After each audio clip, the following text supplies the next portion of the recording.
Praise the Lord.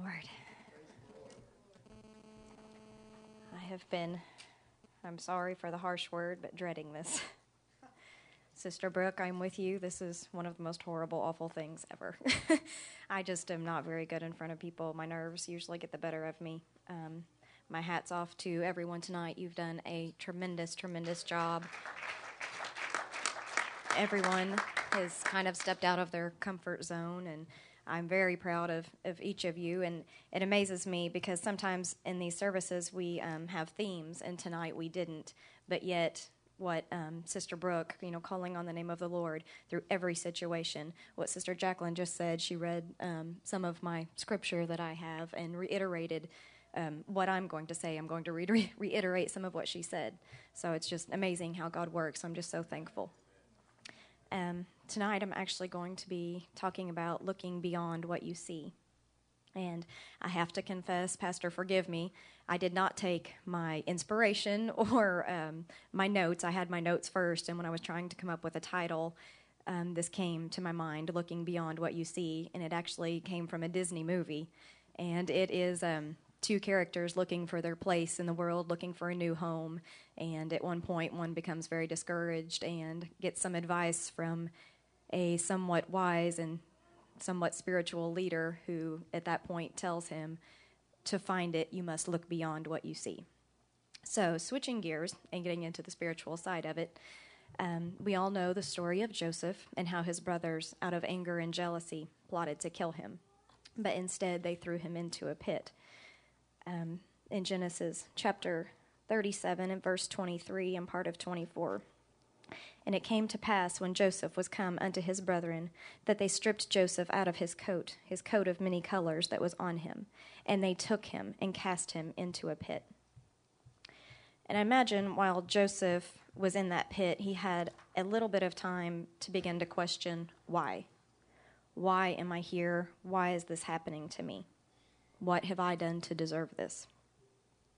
The ones who are supposed to love me, to protect me, have indeed sought to do me harm, and now here I am in this pit with no way out.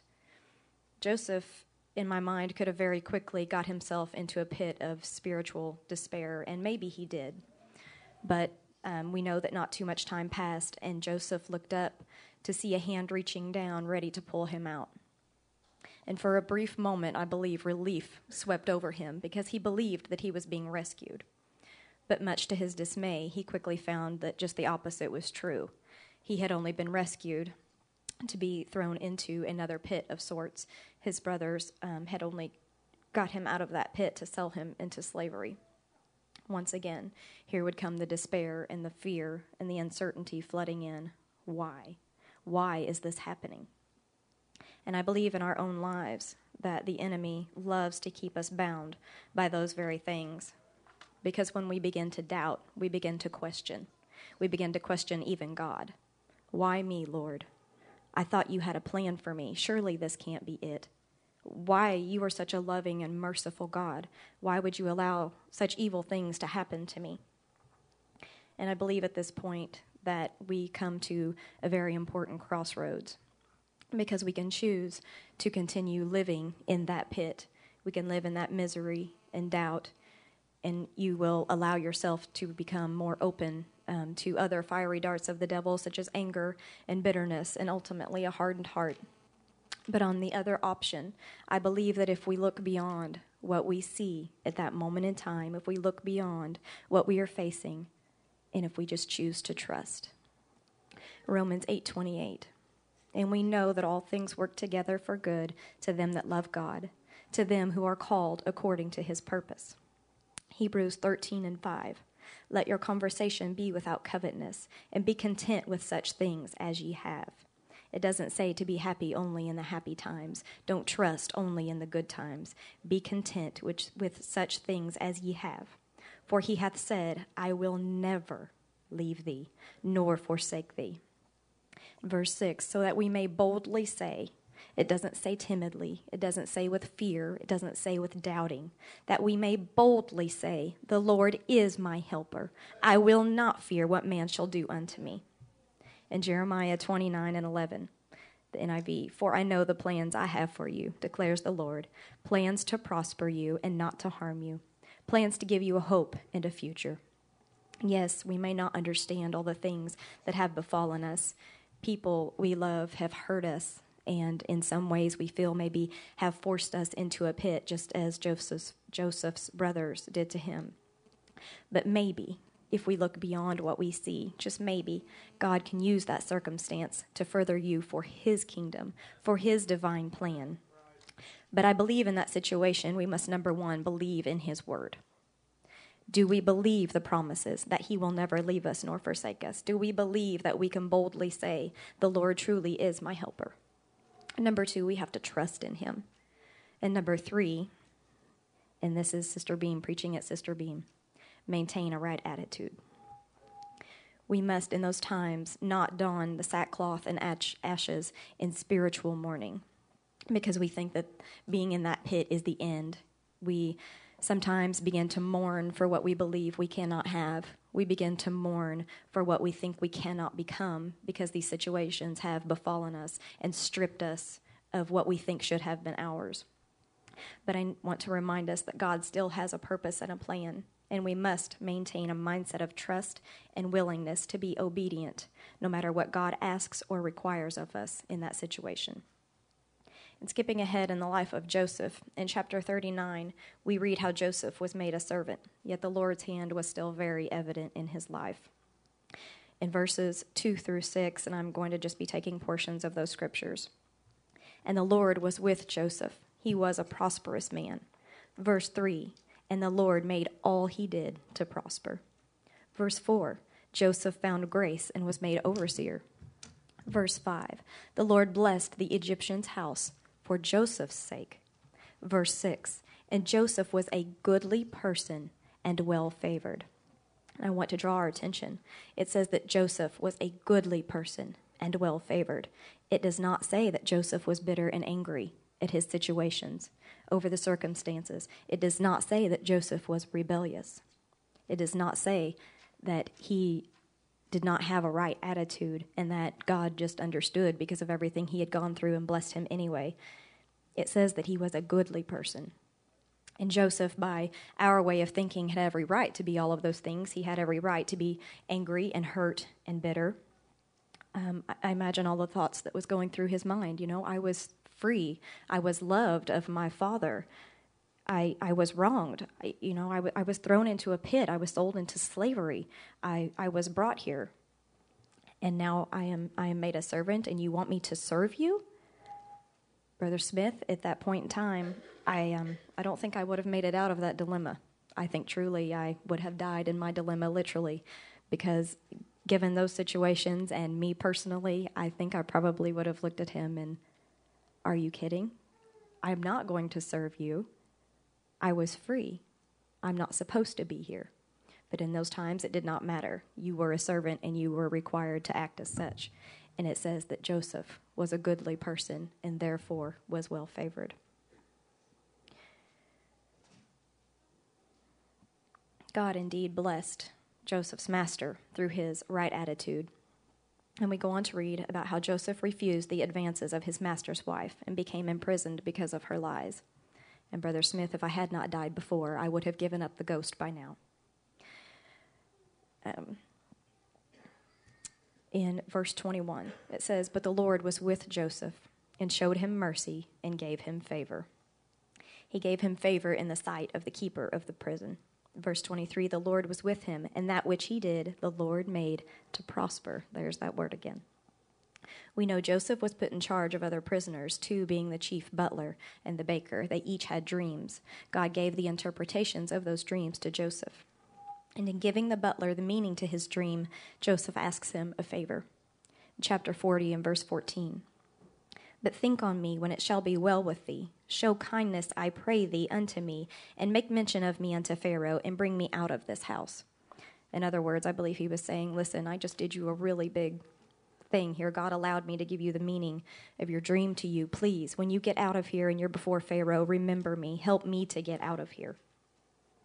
But in verse 20 it says, and it came to pass the third day, which was Pharaoh's birthday, and he made a feast unto all his servants. Verse 21, and he restored the chief butler Yet did not the chief butler remember Joseph, but forgot him. Joseph remained imprisoned.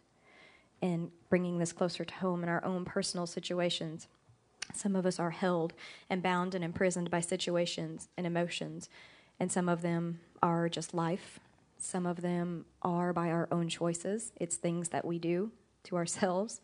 Some we feel as Joseph that we have been forced into a pit. Sometimes I think where we go wrong is we refuse the favor of God while we are yet in that pit. We fail to keep the goodly person attitude, and instead we adopt the attitude of woe is me. In this instance, I feel like we don our mourning apparel and our ashes, and we just sit in our pit in our sad state of affairs. But there is another option, looking beyond what we see at that moment. Reading on, we find that 2 years later, Pharaoh himself has a dream, and he desires the interpretation of it. But there are none in his kingdom who can give it. Someone say, finally. Finally, the chief butler remembers Joseph, and he tells Pharaoh of his encounter with Joseph. He is summoned. He hears Pharaoh's dream, and through God's favor, gives him the meaning of the dream. Not only did God reveal the meaning of the dream, but he took it a step further, and he gave Joseph wisdom to impart unto Pharaoh concerning the famines that was to come. Someone say, here come the blessings. In verse 39, and Pharaoh said unto Joseph, for as much as God hath showed thee all this, there is none so discreet and wise as thou art. Thou shalt be ruler over my house, and according unto thy word shall all my people be ruled. Only in the throne will I be greater than thou.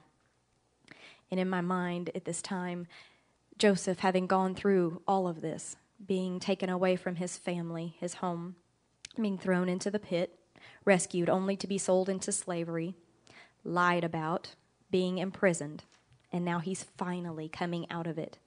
In my mind, I can hear him singing that song, I am pressed, but not crushed. I was persecuted, but never abandoned. I was struck down, but not destroyed, because I am blessed beyond the curse, for his promise will endure, and his joy is going to be my strength. And I believe Joseph indeed traded his sorrows for joy because he kept the right attitude. He was a goodly person and well-favored. He said, yes, Lord, in every situation, every circumstance. He did not adopt an attitude of defeat. He did not believe that the Lord had forsaken him. He did not become angry or bitter at the situations surrounding him. Instead, he looked beyond what he could see at that moment. Psalms 121, I will lift up mine eyes unto the hills from whence cometh my help. My help cometh from the Lord. And the Lord reaching down to get Joseph out of that prison. In my mind, again, I see the Lord saying, Joseph, do you remember those dreams? Do you remember those visions that you had before all of this? Before you were taken away from your home? Before you were thrown into the pit? Before you were in prison? Do you remember those?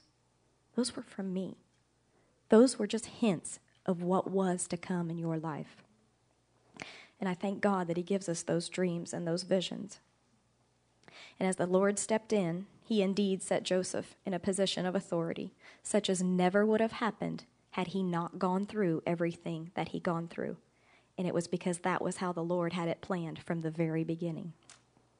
And one more thing, as Sister Connie comes, that I would like to point out is during the story of Joseph, we see Joseph was blessed and found favor. But not only was he blessed, but because he maintained a right attitude, his masters were blessed. Everything that he touched was blessed because he maintained a right attitude. And I did not ask Sister Angie beforehand, but I hope she doesn't mind. She posted a quote on Facebook. And it says, there are repercussions to our disobedience.